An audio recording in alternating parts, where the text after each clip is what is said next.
这个是一个冷轧的铁板，测量一下厚度呢是1.24时厚的。这个内角呢焊完之后呢就是纯白色的焊点，没有经过任何处理的。是怎么样做到的呢？下面我们就来演示一下。焊机型号 RH-6800， 陶瓷嘴正好卡到这个直角上，然后钨针调整的长度也刚好合适，就是顺着已经起弧形成的焊点往下延续着焊就可以了。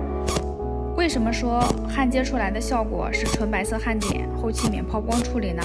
就是因为焊机输出的热量呢是比较准确的，我们调节的参数也刚好是这个材料所能接受得了的热量，它直接快速的将这个热量直接作用于焊点，没有多余的热量，那这样的话形成的焊点就不会发黄，不会变黑。这是最后的效果，整体银白色，免抛光处理。觉得还不错就点个关注，跟我一起学起来吧。